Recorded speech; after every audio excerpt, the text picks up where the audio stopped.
Hello friends, তো আজকে গরমের একটা সেরা ফুল গাছের নিয়ে পরিচর্যা দেখাবো। সেটা হচ্ছে জিনিয়া গাছ। জিনিয়া গাছকে এই জন্যই গরমের সেরা ফুল গাছ বলছি, কারণ এরা হচ্ছে গরমের রোদটাতেই ফুলগুলো ফুটবে।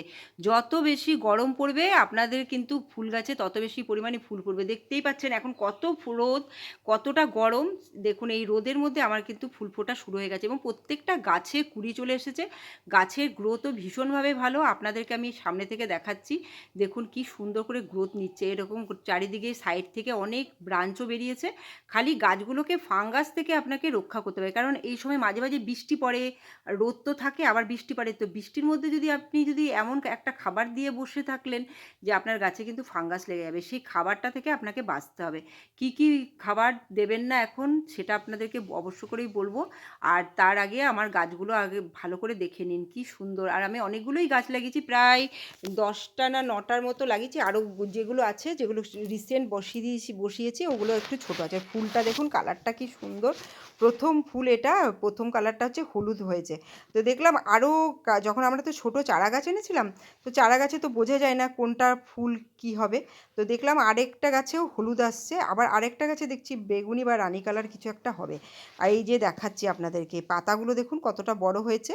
তো মাঝে মাঝে কিন্তু ওষুধ স্প্রে করতে হবে, সেটা আপনাদের যেরকম ওষুধ আছে সেগুলো স্প্রে করবেন। তবে এই যে পাতাগুলো মাঝে মাঝে একটু কুঁচকে যায়, দেখুন আমারটাও হয়েছে। তো আমি ওষুধ ব্যবহার করছি বলে একদম ফুটো ফুটো করতে পারিনি, পোকা চলে গেছে। তো যতটুকু বাকি আছে এটাও আমি কিন্তু খুব তাড়াতাড়ি সারিয়ে ফেলবো। ওষুধটাকে আপনাকে স্প্রে করতে হবে, 7 দিন অন্তর অন্তর করবেন। দেখবেন খুব সুন্দর গাছ, এর পাতা একদম চকচক করবে, খুব সুন্দর থাকবে। আরেকটা জিনিস যেটা বলছি, রোদটা। রোদটা তো মানে খুব রোদেই রাখতে হবে, কিন্তু কিছুক্ষণ পর যেমন বেলা 12টার পর যদি একটু ছায়াযুক্ত জায়গায় রাখতে পারেন, তবে কিন্তু খুব সুন্দর থাকবে গাছগুলো। মানে কন্টিনিউয়াস রোদের মধ্যে না রেখে কিছুটা রোদ থেকে বাঁচাবেন, তবে ভালো হবে। প্রথম দিকটা রোদ হবে, তারপরেরটা রোদের থেকে বাঁচিয়ে আনবেন। আর এই এই টিপসগুলো আপনারা ফলো করুন, দেখবেন আপনাদের জিনিয়া গাছে এত সুন্দর করে ফুল ফুটবে। এখন আমরা কি করেছি, গাছগুলোকে আগে গ্রোথ করে নিয়েছি, তারপরে কিন্তু গাছের মধ্যে ফুল নিচ্ছি। প্রথমেই কিন্তু খাবারগুলো এমন দিয়েছি যাতে গাছে গ্রোথ হয়। আর দেখুন এই যে টবের মাটিটা সব সময় ভেজা রাখতে হবে, মানে একদম ক্যাতক্যাতে ভেজা না, মানে আপনি জল দেবেন কিন্তু রোজ, যাতে শুকিয়ে না যায়। শুকালেই জিনিয়া গাছের পাতা একদম ঝুলে পড়বে আর হলুদ হতে থাকবে। আমার গাছের পাতাগুলো দেখুন একটাও হলুদ নেই, মানে সবুজ তো আছেই, আর এবং ভালোই ডিপ সবুজ আছে।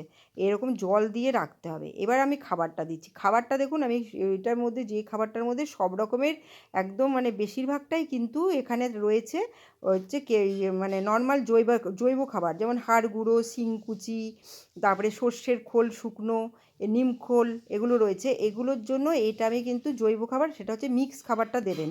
মিক্স খাবারটা দিলে কি হবে, গাছের গ্রোথের সাথে সাথে ফুলটাও আপনার হবে। শুধু গাছ হয়ে যাবে, ফুল আসবে না, সেটাতে আবার মুশকিল হয়ে যাবে, তখন ফুলই পাবেন না। লাস্টের দিকে গাছটা লম্বা হয়ে যাচ্ছে কিন্তু ফুল পাবেন না।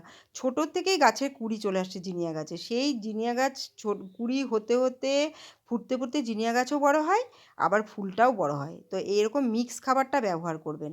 আর লিকুইড খাবার একদম দেবেন না, বিশেষ করে সর্ষের খোল ভেজানো জল, তবে কিন্তু জিনিয়া গাছের পাতা একদম খারাপ হয়ে যাবে। আপনাদের মানে এই সময়টাতে, প্রথমটাতে আপনারা যদি দিতেন কোনো অসুবিধা হতো না, কিন্তু এই সময়টা এত গরমের মধ্যে একদম দেবেন না। মাঝে মাঝে যে বৃষ্টি পড়ছে ওটাতে কিন্তু পুরো ফাঙ্গাস লেগে যাওয়ার ভয় থাকে। তো দেখুন আমি একটু মানে 4 ভাগের 1 ভাগ চামচের মধ্যে নিয়ে দিলাম, প্রত্যেকটা টবের অল্প অল্প করে দিলাম, দিয়ে কী করলাম, খুঁড়ে খুঁড়ে দিয়ে দিলাম।